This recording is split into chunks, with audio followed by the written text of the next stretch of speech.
నమస్తే, welcome to our channel. కూటమి ప్రభుత్వం అధికారంలోకి వచ్చి 18 నెలలు అవుతుంది. మరి ఈ 18 నెలలు కూడా వైసీపీ కీలక నేతలందరూ కూడా సైలెంట్గా ఉండి ఇప్పుడు ఎందుకు మీడియా ముందుకు వచ్చేసి 6 నెలల తర్వాత నేను రాజకీయాల్లోకి రీఎంట్రీ ఇస్తాను అని కొందరు అంటున్నారు.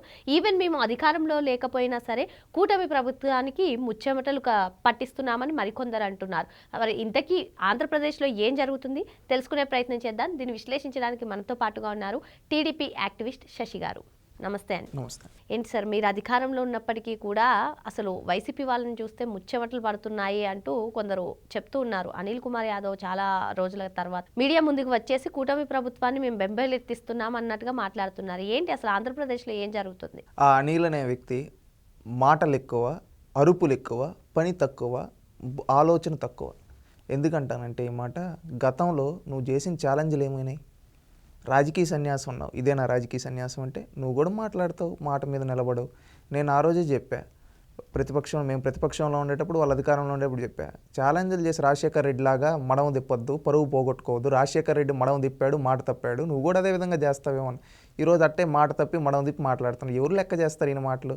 ఈయన అనిల్ అనే వ్యక్తిని నెల్లూరులో తంతే పల్నాడులో పోయి పడ్డాడు, పల్నాడులో దాన్ని తను నీకు చెన్నైలో పోయి పడ్డాడు. ఇప్పుడు ఏదో రాజకీయ ఉనికి కోసం ఏదో జగన్మోహన్ రెడ్డి మాట్లాడమంటున్నాండి. చెమట్లు నువ్వు దుడుచుకో ఫస్ట్. నువ్వు వేరే వాళ్ళకి నీ మాటలు అరుపులు ఎక్కువ. నిన్ను ఎప్పుడో అన్నారు, నువ్వు అసెంబ్లీలో అరిచినప్పుడు కాలకే లెక్క వస్తున్నాడు, బుర్ర తక్కువ, అరుపులు ఎక్కువ అని చెప్పి అనేవాళ్ళు నిన్ను. ఇప్పుడు కూడా నువ్వు అదే అరుపులు మాటలు ఎందుకు? ఇప్పుడు ఒకడికి భయపడరు అనిల్ అనే వ్యక్తికి. ఎందుకు చెప్పు? రోజు నేను ఎగ్జాంపుల్ ఒక్కొక్క కథ చెప్తా. రోజు మీరు వెళ్ళేప్పుడు ఒక్కొక్క రోజు బహు అని అరుస్తుంది, కరుస్తుందేమో అనుకుంటాం. రెండో రోజు అరుస్తుంది, ఇంకొంచెం ఏంది ఈ కుక్క నిన్న అరిచింది కరల, ఇంకొక రోజు కూడా అరుస్తా ఉన్నాను. ఆ విధంగా ఒక 4-5 రోజులు చూసిన తర్వాత ఈ కుక్క అరుపులే కానీ కరిచే కుక్క కాదు, అరుపులు ఎక్కువ, దీనికి పనితనాలు ఏం లేదన్నట్టు అనుకుంటాం కదా. ఆ విధంగా ఆంధ్రప్రదేశ్ రాష్ట్ర రాజకీయాల్లో కూడా అరుపులు ఎక్కువ అరుస్తాడు అనిల్ గారు. ఆయన అరుపులు ఎట్టుండేటంటే, ఒక అమ్మకి అబ్బకి పుట్టుంటే అని చెప్పి చిటికలు వేసాడు ఇప్పుడు సిద్ధం సభల్లో. ఆ తర్వాత ఏమైపోయాడో చూసాం. ఇప్పుడు వచ్చి బుస్స మాటలు చెప్తున్నాడు. అలాంటి బుస్స మాటలు ఎవరు పట్టించుకునే పరిస్థితులు లేరు. ఆయన మంత్రిగా ఏం చేసావు అనిల్ చెప్పు అంటే, ఇప్పుడు నువ్వు చెమటలు పట్టించేది నీ చెమటల కథ. ఇప్పుడు చెమటలు పట్టియాలంటే ఫ్యాన్ లేకపోతే ఆటోమేటిక్గా చెమట పడుతుంది, వాడేం చెమటలు పట్టించేదని ఆంధ్ర రాష్ట్ర ప్రజలు అంటున్నారు. అనిల్ గారిని గౌరవిస్తాం. ఆయన మాట్లాడే మాటల వల్ల ఆయన విలువ పోగొట్టుకున్నాడు, ఎప్పుడో పోగొట్టుకున్నాడు. నోరు మంచిదైతే ఊరు మంచిది అవుతుంది అంటారు. ఆ నోరు మంచిది కాబట్టే నెల్లూరులో ఓడిస్తారని, పల్నాడులో ఏదో క్యాస్ట్ ఈక్వేషన్స్ కలిసి వస్తే కనీసం గెలుస్తారనుకుంటే అక్కడ కూడా ఓడగొట్టారంటే ఆయన నోరు మంచిది కాదు. ఇప్పుడు వచ్చి ఏం మాట్లాడతాడు?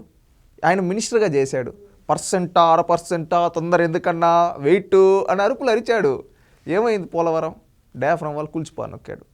ఇప్పుడు మేము వచ్చిన తర్వాత మళ్ళీ రీకన్స్ట్రక్ట్ చేసి కష్టాలు పడి రాష్ట్రాన్ని మళ్ళీ ప్రాజెక్టులన్నీ ముందుకు తీసుకొని పోతాం. నెల్లూరులో కాలువ దోవి లేని వ్యక్తి ఇరిగేషన్ మినిస్టర్గా ఉండి అతను కూడా మాట్లాడితే ఏంటి? ఆ మాటలను ఎవరిని పట్టించుకోరు. పొలిటికల్ కమెడియన్ అనిల్ అంటున్నారు అందరూ. అరుపులు అరవద్దు అంటారు. ఇప్పుడు కన్నా అరుపులు తగ్గించుకొని ఆలోచనతో పనిచేయి, ఆలోచనతో మాట్లాడు. నీకు సబ్జెక్ట్ నీళ్ళు, అరుపులు ఫుల్లు, అది తగ్గించుకోండి అనిల్ గారు. కొడాలి నాని గారు కూడా అసలు నేను బైపాస్ సర్జరీ చేయించుకున్నాను కాబట్టి 6 నెలలు సైలెంట్గా ఉన్నాను, ఇప్పుడు జగన్మోహన్ రెడ్డిని ముఖ్యమంత్రి చేయడమే నా ధ్యేయం, నేను ఆయన కోసం ఎంతవరకైనా పనిచేస్తాను. అది జరగదమ్మా. అదేదో సినిమాలు అంటారు చూడు, అది జరగదా, ఇంకా అది జరగదని. అట్లా జరగదు.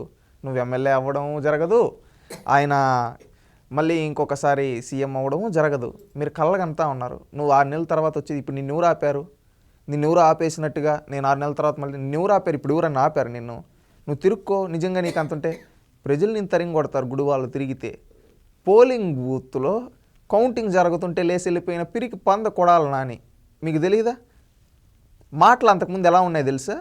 పోలింగ్ బూత్ ఆయన ఒకటి చెప్పేది, వీళ్ళు వెళ్ళిపోతారు వాళ్ళు వెళ్ళిపోతారు, లాస్ట్కి ఈయన వెళ్ళిపోయాడు. ఎలక్షన్ అయ్యి 18 నెలలు అవుతుంటే జనాల్లో కనబడ్డు, తిరిగితే జనాలు ఎక్కడ కొడతారో అని భయం మనోడికి. అందుకని చెప్పి అది నిజంగా బైపాస్ సర్జరీ వచ్చిందో లేదా అది చెప్పి జగన్మోహన్ రెడ్డిని వీళ్ళ దగ్గర నుంచి తప్పించుకోవడానికి ఆ విధంగా నాటకాలు ఆడుతూ ఉన్నాడు తెలియటంలా. ఒకప్పుడు ఎగిరాడు కదా, ఎన్ని మాటలు మాట్లాడాడు, బూతులు మాట్లాడాడు. ఆ బూతులు చూసి పిల్లకాయలకి ఇప్పుడు చెప్తే వాడిని చూసి నేర్చుకోవద్దురా అంటారు చూడు, వాళ్ళ కొడాలి నాని చూసి నేర్చుకోవద్దని రా అనేవాళ్ళు. అట్లా మాట్లాడాడు. ఇప్పుడు వచ్చి ఏం బీకుతారు వీళ్ళంతా రాజకీయాలకి? నేను ఒకటి చెప్తున్నానండి, ఇలాంటి వ్యక్తులు రాజకీయాలకి అరువులు కాదు. వీళ్ళు రాజకీయాలు చేద్దామనుకున్న ప్రజలు వీళ్ళని చీదరిస్తారు. ఇంకొకటి ఏంటంటే వీళ్ళు వస్తే వైఎస్ఆర్సీపీ 100% అధికారంలోకి రాదు మళ్ళీ భవిష్యత్తులో. ఎందుకంటే ఈ అనిల్కి నోటి దోల, ఏం మాట్లాడతాడో మనోడికి తెలియదు. సబ్జెక్ట్ ఏమో నిల్లు, అరుపులు ఫుల్లు, ఈ కొడాల నాని బూతులు ఫుల్లు, ఏమన్నా మంచి మాట్లాడేది తక్కువ. వీళ్ళు ఏం చేస్తారు? ఇలాంటి వాళ్ళు అందరూ వచ్చి ఏం మాట్లాడతారు, ఏం చేస్తారు? మళ్ళీ బూతులు మాట్లాడతారా? ఇప్పుడు రోజా ఉంది, రోజా మాట్లాడే మాటలకే సగం మంది ఏంట్రా ఈ మాటలు, ఈ వాయిస్ నిన్న కూడా మాట్లాడుతూ ఉంది ఒక అమ్మకి అబ్బకి ఏవేవో పెద్ద పెద్ద బూతు మాటలన్నీ. మళ్ళీ వచ్చి అతని పేరు నాని ఏంది మనకు కిండలు ఎక్కువ, కిండల మాటలు ఎక్కువ. నువ్వు మినిస్టర్గా ఉండి చేసింది లేదు, నువ్వేమంటావు నేను జగన్మోహన్ రెడ్డికి పెద్ద పాలేరుని అంటావు, ఆ పాలేరు పనికి తప్ప ఇంకెందుకు పనికిరావని చెప్పి ప్రజలు నిన్ను తేల్చేశారు. నువ్వు ఓడిపోతావని తెలిసి నీ కొడుకుని నిలబెట్టి ఓడించేసావు.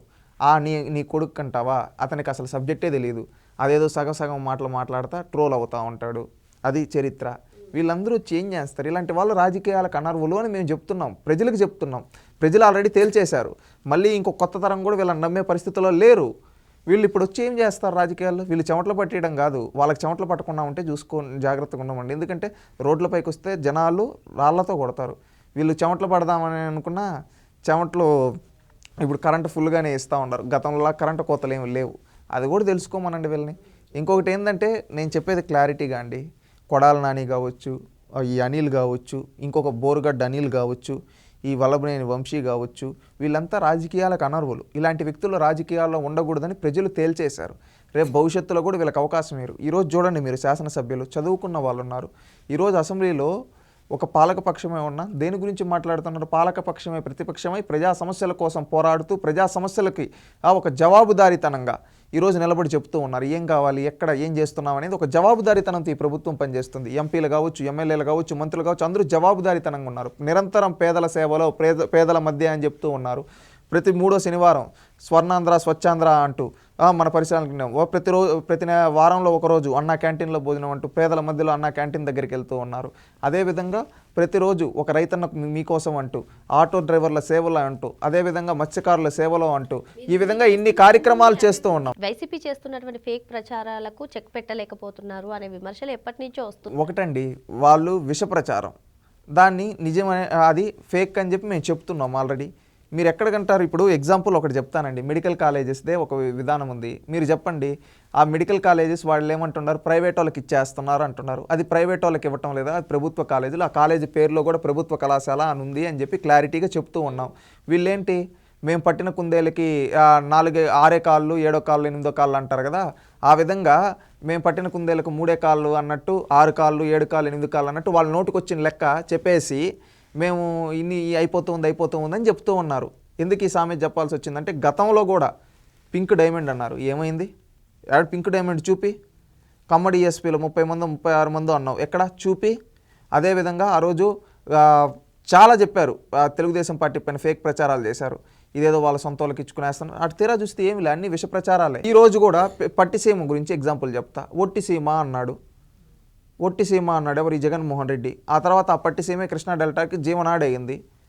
ఈరోజు మెడికల్ కాలేజీల పైన కూడా ఏంటంటే వీళ్ళకి చంద్రబాబు నాయుడు కట్టేస్తే చంద్రబాబు నాయుడుకి పేరు వచ్చేస్తుంది, అందుకని చెప్పి ప్రైవేట్ వాళ్ళకి ఇచ్చేస్తున్నాం అంటున్నాడు. మరి దానిపైనే 17వ తారీఖున గవర్నర్ని కలుస్తాం అంటున్నారు. ఇంతకీ ఆ కోటి సంతకాల సేకరణ కార్యక్రమం ఎలా జరిగింది? కోటి సంతకాలు ఎవరు పెట్టుంటారు? మీరు పెట్టారని నేను పెట్టాను, ఎవరు పెట్టారు? ఎవరో పెట్టలా. యాడ్ నుంచి వచ్చాయి? వాళ్ళకేంటంటే ఫేక్ అలవాటు, వాళ్ళ పార్టీనే ఫేక్ పార్టీ. జగనన్న పిలిస్తే కోట్ల మంది జగనన్న ఇప్పుడు ఒకటి కోటి జెరాక్సులు, ఒక సంతకాన్ని 10 సంతకాలు చేసి, ఆ 10 సంతకాలను 100 సంతకాలు జెరాక్సులు చేసుకొని, ఆ జెరాక్సులు తెచ్చుకొని వచ్చి కోటి సంతకాలు అని చెప్పి చీప్ ట్రిక్స్ ప్లే చేసిన వ్యక్తులు వీళ్ళ మాట్లాడేది. కోటి సంతకాలు ఎవరు పెట్టారు? ఆంధ్ర రాష్ట్ర ప్రజలైతే ఎవరో సంతకాలు పెట్టాలి వాళ్ళ దాంట్లో. ఎందుకంటే వీళ్ళ ఫేక్ పార్టీ అని తెలుసు, వీళ్ళ బ్రతుకు ఫేక్ అని తెలుసు. అంత బాగా జీవోలో ప్రభుత్వ మెడికల్ కళాశాలలో అని కళాశాలకు పెట్టి, ప్రభుత్వ మెడికల్ హాస్పిటల్ అని పెట్టి, అవి ప్రభుత్వం చేతుల్లో ఉన్నాయి. వీళ్ళేంద్ర ప్రైవేట్ అంటా ఉన్నారు. మనందరికీ కళ్ళు ప్రభుత్వాన్ని కనిపిస్తుంటే వాళ్ళకి ప్రైవేట్ అని కనిపిస్తుంది. వాళ్ళ కళ్ళల్లో ఏమన్నా ప్రాబ్లం ఉందో, లేదా వాళ్ళ చెవులకి ఏమన్నా వినబడటం లేదేమో చూపించుకోండి. అనారోగ్య సమస్యలు ఉంటే అవి కళ్ళు చెవులు కరెక్ట్గా సెట్ చేసుకోమని చెప్తున్నారు ఆంధ్ర రాష్ట్ర ప్రజలు వైసీపీ నాయకులకి. ఎందుకంటే జీవోలో క్లారిటీగా చెప్పారు కదా, ప్రభుత్వ మెడికల్ కళాశాలలు, ప్రభుత్వ మెడికల్ కాలేజీలు అని చెప్పి, ప్రభుత్వ మెడికల్ హాస్పిటల్ అని చెప్పి చర్యలు తీసుకోవచ్చు కదా. మీరు ఇంతలా చెప్తున్నా వాళ్ళు ప్రజలను తప్పుదో పట్టిస్తున్నారు. చర్యలు తీసుకొని లీగల్గా ప్రొసీజర్ ప్రకారం వెళ్ళి నోటీసులు ఇస్తారు. నోటీసులు ఇస్తే ఇదే వైసీపీ పేటీఎం బ్యాచ్ ఏమంటారు తెలుసా? కక్ష సాధింపు అంటారు. కక్ష సాధింపు అంటారు. ఇప్పుడు లీగల్గా ప్రొసీజర్ ప్రకారంగా చేస్తూ ఉన్నారు. సాధింపు అంటారని చెప్పి ప్రజలను తప్పు నేను ఒక్కటండి, తప్పుదో పట్టించే వాళ్ళని పైన చర్యలు ఉంటాయి, చట్ట ప్రకారంగా ఉంటాయి. చట్ట ప్రకారం ఇప్పుడు ప్రైవేటీకరణ హైలైట్ చేస్తూ ఇప్పుడు ఒకటి మీరు చెప్పేదండి, వీళ్ళ విష ప్రచారం, వీళ్ళ బ్రతికే ఫేక్ బ్రతుకు. వీళ్ళు ఏంటంటే రేపు డబ్బులు ఇస్తే వాళ్ళ సొంత అమ్మ నాన్నను కూడా తిట్టే పెయిడ్ వైసీపీ బ్యాచ్ వాళ్ళు, అంత దిగజారిపోయిన వాళ్ళు. ఎందుకు ఈ మాటలు అనాల్సి వస్తున్నాయంటే క్లారిటీగా జీవోలో ఇచ్చాం, ఇది ప్రైవేట్ వాళ్ళది కాదు, ప్రభుత్వందే, ప్రభుత్వమే నడిపిస్తుంది, ప్రభుత్వ పరిధిలో ఉంటుందని చెప్పాం. బుర్ర ఉండేవాడికి ఒకసారి చెప్తే అర్థమవుతుంది. నిద్రపోయేవాడిని లేపచ్చు, నిద్రపోతున్నట్టు నటించేవాడిని లేపలేమంటారు కదా, ఆ విధంగా వైసీపీ వాళ్ళు నిద్రపోతున్నట్టు నటిస్తూ కావాలని విష ప్రచారాలు చేస్తూ ఉన్నారు. అలాంటి వాళ్ళని ఏంటంటే జనాలు చెప్తారు, జనాలకి తెలుసు మేమేంటనేది, మా చిత్తశుద్ధి ఏంటంటే జనాలకు తెలుసు. రేపు వాళ్ళు చేసే విష ప్రచారాలే వాళ్ళ పార్టీకి సమాధి కడతాయి. ఎప్పుడు జనాలైనా ఆన్సర్ చెప్పేది ఒకటి ప్రభుత్వం పైన మీరు అంటున్నారు, ప్రభుత్వం పైన దానిపైన లీగల్గా ప్రొసీజర్గా నోటీసులు ఇచ్చి వాళ్ళపై నుంచి వివరణ తీసుకోవడం అవన్నీ ప్రభుత్వం చేసుకుంటూ పోతుంది. ఎందుకంటే ఫైనల్గా ప్రజాస్వామ్యంలో ప్రజలే అల్టిమేట్, గుర్తుపెట్టుకోండి, ప్రజల అల్టిమేట్ ప్రజాస్వామ్యంలో. ఇలాంటి విష ప్రచారాలు ప్రజలు నమ్మకుండా ప్రజల్ని చైతన్యవంతులు మేము చేస్తాం. ఇచ్చే ఆన్సర్ ప్రజలు 2024లో ఇచ్చేసారని, మరి 18 మంత్స్ అవుతుంది. 18 మంత్స్లో మీరు ఏం చేశారని అడుగుతున్నారు కదా. ఏం చేశారని కాదు, మీరు చేసింది అభివృద్ధి చేసినా సరే అభివృద్ధి పైన అడ్డంకులు వేసే వాళ్ళని కానివ్వండి, లేదంటే ఈ ఫేక్ రాజకీయాలు సోషల్ మీడియాలో విపరీతమైనటువంటి పోస్టులు అబ్యూజింగ్గా వాళ్ళపైన చర్యలు తీసుకోలేదని ఈవెన్ ప్రజల్లో కూడా అసంతృప్తి ఉంది. ఎందుకు చర్యలు తీసుకోలేదు? బోరగడ్డ అనిల్ అనే వ్యక్తి మాట్లాడిన దానికి తీసుకొని చర్యలు తీసుకున్నాం, అరెస్ట్ చేశారు. అదేవిధంగా సవీంద్రారెడ్డి అనే వైసీపీ పెయిడ్ ఆర్టిస్ట్ని బయట నుంచి వస్తే అతను లీగల్గా ప్రొసీజర్ ప్రకారంగా అరెస్ట్ చేశారు. అదేవిధంగా తప్పుడు రాతలు రాసే వాళ్ళందరిపైన చర్యలు తీసుకొని, వర్రా రవీంద్రారెడ్డి ఇలాంటి వాళ్ళపైన తప్పుడు రాతలు రాసే ప్రతి ఒక్కరిపైన చర్యలు తీసుకొని లీగల్గా ప్రొసీజర్గా న్యాయస్థానాల్లో పెట్టడం జరిగింది. కొంతమంది వాళ్ళు కొన్ని రోజులు 6 నెలలు 7 నెలల తర్వాత ప్రొసీజర్ ప్రకారంగా బెయిల్ మీద వచ్చారు. వాళ్ళపైన ఆ కేసులు నడుస్తూ ఉన్నాయి. రేపు దాంట్లో వాళ్ళకి ఖచ్చితంగా శిక్ష పడుతుంది అని మేము నమ్ముతూ ఉన్నాం. ఖచ్చితంగా వాళ్ళ కఠిన శిక్షలు పడతాయి. దీంట్లో ఇంకా మేము ఎందుకు వెనకడిగేయడం? మీరు చెప్పండి. ఒకటి ప్రొసీజర్ ప్రకారంగా వెళ్తామండి ఎక్కడ కానీ. కక్ష సాధింపు అనేది ఈ ప్రభుత్వం చేయదు. మీరు అంటున్నారు ఫేక్ ప్రచారం చేసే వాళ్ళందరినీ ఏం చేస్తాం? చట్ట ప్రకారంగా ప్రొసీజర్ ప్రకారంగా నోటీసులు ఇచ్చి ఎంక్వైరీ చేసి వాళ్ళపైన ఏ చర్యలు తీసుకోవాలో తీసుకుంటాం. కానీ వీళ్ళు ఏంటంటే ఎంత చెప్పినా వాళ్ళ బ్రతికెలా అయిపోయిందంటే మేము రోజు ఇదే అశుద్ధమే తింటామనే అలాంటి వ్యక్తుల్ని మనం ఏం చేయగలుగుతాం? ఇంకా అలాంటి వాళ్ళకి ఏంటంటే ఫైనల్గా భూస్థాపితం చేయాలని చెప్తున్నా. భూస్థాపితం చేయాలంటే ప్రజాస్వామ్యంలో ఏంటి? కొడాలి నాని పైన చర్యలు ఎప్పుడు ఉంటాయని అడుగుతున్నారు. మీరు చెప్పినట్టుగానే కొడాలి నాని పైన చర్యలు ప్రొసీజర్ ప్రకారంగా ఉంటాయి. కొడాలి నాని పైన ఎవరిపైన ప్రొసీజర్ ప్రకారం వెళ్తారు. ప్రొసీజర్కి అగైనెస్ట్గా తెలుగుదేశం పార్టీ వెళ్ళదు, గుర్తుపెట్టుకోండి. కక్ష సాధింపు తెలుగుదేశం పార్టీ లక్ష్యం కాదు. అంతెందుకు, మీకు ఒక ఎగ్జాంపుల్ చెప్తా. కక్ష సాధింపు చేస్తే రేపు భవిష్యత్తులో ఏమవుతుందో తెలుసా? ఇప్పుడు చంద్రబాబు నాయుడు గారి పైన కక్ష సాధింపు చేసి ఒక్కటి చెప్తాను, ఫైబర్ నెట్ కేసులో చంద్రబాబు నాయుడు పైన కక్ష సాధింపు చేసి కేసు పెట్టారు. ఈరోజు న్యాయస్థానాల్లో బాగా విచారించి పూర్తిగా ఫైనల్గా అంతా విచారించిన తర్వాత ఏంది, ఆధారాలు లేవని కోర్టు కొట్టేసింది. కానీ అలా అనట్లేదు కదా, అధికారులను బెదిరించి కేసులు కొట్టేయించేసుకున్నారు అంటున్నారు. వాళ్ళు అంటారు వాళ్ళ బ్రతుకంతా వాళ్ళు బెదిరించి కొట్టేసి ఇచ్చుకుంటారు. ఆ విధంగా అంతెందుకండి, చంద్రబాబు నాయుడు గారి పైన డైరెక్ట్ అటాక్ జరిగితేనే ప్రొసీజర్ ప్రకారం వెళ్ళాం, కక్ష సాధింపుగా వెళ్ళాం. అది తెలుగుదేశం పార్టీ సంస్కారం, గుర్తుపెట్టుకోండి. ఏ రోజు కక్ష సాధింపు చేయదు. నేను ఎందుకు ఇంతగా కక్ష సాధింపు చేయదు అని శ్రద్ధ చెప్తున్నానంటే ఇది ప్రజలకు జవాబుదారీతనంగా ప్రభుత్వం నుంచి ఉండాలి కాబట్టి, ఈరోజు వాళ్ళు చేసే తప్పులు ప్రజల ముందు పెట్టాలి కాబట్టి చెప్తున్నాం. ఎందుకంటే ఫైనల్గా ప్రజాస్వామ్యంలో ప్రజలు, గుర్తుపెట్టుకోండి. ఎందుకంటే మీరు అనుకోవచ్చు ప్రజలు కాదని మీరు 2-3 సార్లు అన్నారు. ప్రజలే ఫైనల్ అల్టిమేట్ ప్రజాస్వామ్యంలో. ఈరోజు వాళ్ళు విష ప్రచారం చేస్తున్నారని చెప్పి మేము ఎవరిని చైతన్యవంతులు చేయాల్సింది? ప్రజల్ని చేయాలి. ప్రజలకు చేస్తే అవునరా వాళ్ళని మనం ఓడించినా కానీ వాళ్ళు సిగ్గు లేకుండా చంద్రబాబు నాయుడు మంచి చేస్తూ ఉంటే విషం జిమ్ముతున్నారు. ఇలాంటి వాళ్ళు రాజకీయాల్లో ఒక విష పురుగు. వీళ్ళని మనం పూర్తిగా అంతమొందించాలంటే ఒకప్పుడు కాంగ్రెస్ పార్టీ ఈ రాష్ట్రంలో తిరుగులేదనుకున్న కాంగ్రెస్ పార్టీని ఎలాగైతే పాతాళానికి తొక్కామో ఈ పార్టీని కూడా అలాగ పాతాళానికి తొక్కితేనే రాష్ట్రం బాగుపడుతుందిరా అనే విధంగా ప్రజల్ని చైతన్యవంతులను చేస్తాం. గుర్తుపెట్టుకోండి. ఈ కొడాలి నాని అప్పుడు బూతులు మాట్లాడాడు, మళ్ళీ 6 నెలల తర్వాత వస్తాడంటే ఏం బూతులు మాట్లాడడానికా? మళ్ళీ ఈ అనిల్ వస్తా అన్నాడు, కనీసం ఒక ఇరిగేషన్ ఒక చెక్ డ్యామ్ గట్టలేనాడు, మళ్ళీ వచ్చి మాట్లాడతాడంటే ఏం మాట్లాడతాడు? బురద చల్లడం వీళ్ళకి తెలిసిన బూతులు మాట్లాడతారా? ఇలాంటి బూతులు వాళ్ళు వద్దనుకున్నాం కదా, వద్దనుకున్న జగన్మోహన్ రెడ్డి మళ్ళీ అంటున్నా అంటే ఇలాంటి వాళ్ళు రాజకీయాలుగా ఈసారి 11 ఇచ్చాం, ఇంకా భవిష్యత్తులో 11 కూడా ఇవ్వకూడదని చెప్పి ప్రజలు ఆలోచించే విధంగా చైతన్యవంతులు చేస్తాం. ఆ బాధ్యత మాపై ఉంది. వాళ్ళు చేసే ప్రతి తప్పుడు ప్రచారాన్ని తిప్పి కొడతాం, తరిమి కొడతాం వాళ్ళని రాష్ట్రం నుంచి. గుర్తుపెట్టుకోండి. మీరు వాళ్ళు చేసిన తప్పులన్నిటికీ చర్యలు ఉంటాయి. ఈరోజు ఎంతమందిని ఒక చీఫ్ సెక్రటరీగా చేసిన వ్యక్తిని, ఒక టీటీడీ ఈఓగా చేసిన వ్యక్తిని అందరినీ కోర్టు బోన్లో నిలబెట్టాం చట్ట ప్రకారంగా. గుర్తుపెట్టుకోండి, ఈరోజు సీఎం ఓఎస్డీగా చేసిన ఇలాంటి వాళ్ళందరినీ చట్ట ప్రకారంగా కోర్టు బోన్లో నిలబెట్టాం, చట్ట ప్రకారం వెళ్తున్నాం. అంతేగాని మీరు చంద్రబాబు నాయుడు గారిని అరెస్ట్ చేసినప్పుడు కనీసం అరెస్ట్ అని నోటీస్ కూడా ఇవ్వకుండా ఆన్ స్పాట్లో వచ్చి అరెస్ట్ చేశారు, అది కక్ష సాధింపు అంటే. అచ్చెన్నాయుడు గారికి ఆపరేషన్ జరుగుతుందని తెలిసి కావాలని వచ్చి అరెస్ట్ చేశారు, అది కక్ష సాధింపు అంటే. కొల్లు రవీంద్ర గారిని రాత్రికి రాత్రి అరెస్ట్ చేశారు, బీసీ జనార్దన్ రెడ్డి గారిని రాత్రికి వెళ్ళి అరెస్ట్ చేశారు. ఈ విధంగా ఇవి అక్రమ అరెస్టులు అండి. అవి అక్రమ అరెస్టులు కాదంటండి. ఇప్పుడు పిన్నెల్లి బ్రదర్స్ వాళ్ళే లొంగిపోయారు, అయినా సరే అది అక్రమ కేసులు అంటున్నారు. ఒకటి బుద్ధుండేవాడెవడు ఆ విధంగా మాట్లాడు. ఎందుకు చెప్పమంటారా? పిన్నెల్లి రామకృష్ణారెడ్డి జంట హత్యల కేసులో కావచ్చు, వాళ్ళు ఎంతోమంది అమాయకుల్ని ఆ ప్రాంతంలో చంపారు, ఓకేనా? ఆ ప్రాంతంలో వాళ్ళు ఎంతోమందిని చంపారు. అలాంటి చంపేసిన వ్యక్తుల్ని వీళ్ళు బెయిల్కి వెళ్ళారు, ముందస్తు బెయిల్కి. ఎవరు? వాళ్ళపైన కేసులు ఉన్నాయి, ఈ విధంగా చంపారు అని చెప్పి ఆధారాలతో పట్టుబడ్డారు. దానికోసం వీళ్ళు బెయిల్కి వెళ్ళారు. బెయిల్కి వెళ్తే హైకోర్టులో బెయిల్, ఆ తర్వాత సుప్రీంకోర్టుకి వెళ్ళారు. సుప్రీంకోర్టుకి వెళ్తే వీళ్ళకి బెయిల్ ఇవ్వద్దండి, ఎందుకంటే వీళ్ళపైన ఉన్నాయి, లొంగిపోండి అంటే వాళ్ళు వచ్చి లొంగిపోయారు. ఇక్కడ ఎవరు అరెస్ట్ చేశారు? ఏ పోలీసు పోయి అరెస్ట్ చేశాడు? ఏం అరెస్ట్? చెప్పు, సమాధానం చెప్పు. మీరు చెప్పండి, వాళ్ళని అరెస్ట్ చేశారా, లొంగిపోయారా? వాళ్ళు ఎందుకు లొంగిపోయారు? అక్రమ కేసా? అక్రమ కేసు అయితే లొంగిపోతారా? సుప్రీంకోర్టు లొంగిపోమని చెప్తే వీళ్ళు లొంగిపోతారా? తెలీదా? వీళ్ళు తప్పు చేశారని వాళ్ళకి తెలుసు. వీళ్ళు సానుభూతి డ్రామాలు ఆపమనండి. నేను ఒకటి చెప్తా, వాళ్ళ పోస్టు, వాళ్ళ అఫిషియల్ మీడియా పిన్నెల్లి రామకృష్ణారెడ్డి వాళ్ళ దాంట్లో వాళ్ళు రాసుకోండేదానికి మీరు డిస్ప్లే చేయండి, నేను మీకు పంపిస్తాను. దీని గురించి పిన్నెల్లి రామకృష్ణారెడ్డి అఫిషియల్ పేజ్లో అక్రమ నిర్బంధానికి 2వ రోజు సత్యమేవ జయతే అని చెప్పి వీళ్ళు వేసుకున్నారు. పిన్నెల్లి రామకృష్ణారెడ్డి అఫిషియల్ పేజ్, నేను మీకు లింక్ ఇస్తా, మీరు డిస్ప్లే చేయండి ఇది వీడియోలో. అక్రమ నిర్బంధానికి 2వ రోజు సత్యమేవ జయ, we stand with Pinnelli brothers, Pinnelli Ramakrishna Reddy అని చెప్పి వేసుకుంటే కామెంట్లు వేశారు. దీంట్లో వేసినట్టు ఏంటో తెలుసా? ఈ కామెంట్లు నేను చదువుతాను, ఇది ప్రజలందరూ కూడా చూడాలి. ఇద్దరు క్రిమినల్ అరెస్ట్ చేస్తే కక్ష సాధింపు అంటారా? క్రిమినల్స్ కంటగా నిలబడే పార్టీ నమ్మిది, తరింగ్ కొడతారు రాష్ట్రం నుంచి. ఇక్కడ చూడు, ఇక్కడ ఏం పెట్టారంటే వాళ్ళు అది పెడితే కిందకు వచ్చిన కామెంట్, అరే సుప్రీంకోర్టు కూడా ఈ వ్యక్తులు బయట ఉండటం ప్రమాదకరమని లోపలికి వెళ్ళమని ఆర్డర్ వేసిందిగా, మరి అక్రమ అరెస్ట్ అంటావేంటి అడ్మిన్ బ్రో అని చెప్పి పిన్నెల్లి రామకృష్ణారెడ్డి సోషల్ మీడియాలో ఇప్పుడు మంచి రోజులు వచ్చాయి, ఈ నిర్బంధం 360 రోజులు నా దేవుణ్ణి కోరుకుంటున్నా అని చెప్పి పెట్టాడు. ఈడ పెట్టిన ఒక్కొక్క కామెంట్కి 100 మంది లైకులు కొట్టారంటే ప్రజలు ఏ విధంగా వీళ్ళ అరెస్ట్ని యాక్సెప్ట్ చేస్తున్నారో అర్థం చేసుకోండి. వీళ్ళు ఎంత క్రిమినల్స్. వైఎస్ఆర్సీపీ ఒక దొంగల గుంపు, అభివృద్ధి అంటే తెలియని చీడపురుగు జగన్ రెడ్డి గాడు. ఇప్పటికైనా సిగ్గు తెచ్చుకోండి, మంచి రాజకీయం చేయండి, హత్యా రాజకీయాలు మానేయండి, మనుషుల్లాగా బతకండి. ఇంత బతికి చెప్పకూడదు తింటున్నారు, మరి బతికి సచ్చినా ఒకటే మనుషుల్లాగా మారండి. ఇది అక్రమ నిర్బంధం కాదు, మీరు స్వచ్ఛందంగా లొంగిపోయారు, అది కూడా న్యాయస్థానం ఆదేశాలతో. మీరు చేసిన నేరం ఇప్పుడైనా తెలుసుకోండి, ఈ విధమైన దుష్ప్రచారం మానుకోండి. మీలాంటి క్రిమినల్స్ జైల్లో పెట్టడం అన్యాయమే. అంటే దాని అర్థం ఏంటి? అర్థం చేసుకోండి.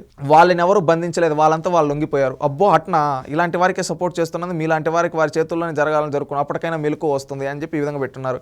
ఈవీఎంలు పగలగొట్టి ఎన్ని రోజులైంది కొంచెం చెప్పండి. ఈ విధంగా కోర్టుకు పోయారు కదా, వాళ్ళే లొంగిపోయారు కదా అని చెప్పి ఈ విధంగా వేశారు. వీ స్టాండ్ విత్ పిన్నెల్ అంటున్నారు, ఎంతసేపు నిలబడతారు, అప్పుడప్పుడు మధ్య కాసేపు కూర్చోండి అని చెప్పి వీళ్ళపైన సెటైర్లు వేస్తున్నారు. వీళ్ళు ఇంకా కొంతమంది వీళ్ళ గురించి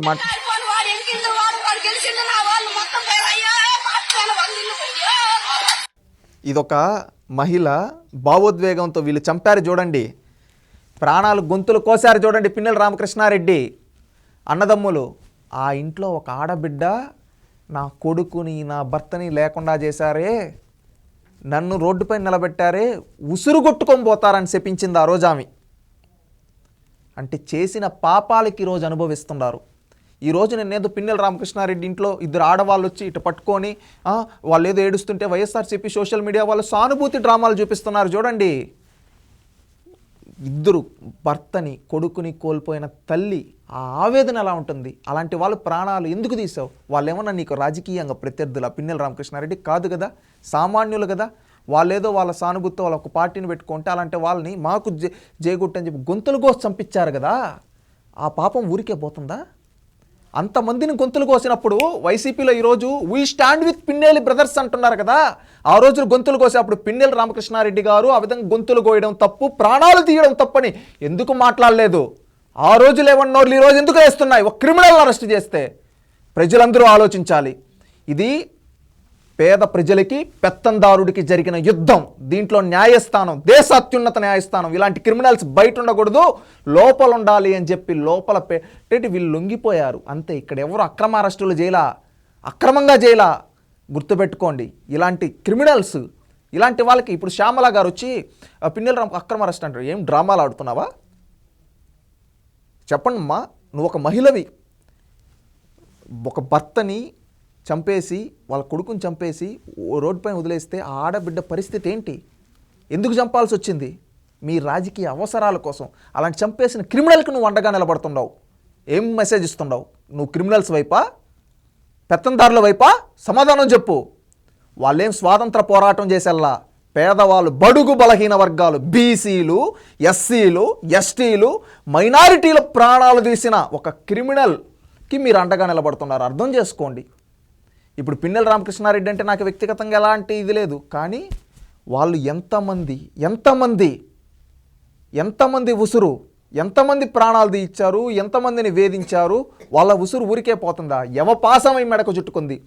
వాళ్ళు ఎవరు పెట్టున్నారు 365 రోజులు రాకూడదని? రాకూడదు. ఇలాంటి క్రిమినల్స్ ఈ భూమి మీద ఉండడానికి కూడా అర్హత లేదు. ఎందుకంటే అలాంటి వ్యక్తులకి చట్ట ప్రకారంగా శిక్షించాలి. రేపు ఎవడన్నా తప్పు చేయాలంటే, రౌడీజం, గుండాయిజం చేయాలంటే చెమట్లో పట్టే విధంగా, భయపడే విధంగా చేయాలని నేను ప్రభుత్వాన్ని కోరుకుంటూ ఉన్నాను. మరో అంశంతో మళ్ళీ కలుద్దాం. థ్యాంక్ యూ అండి.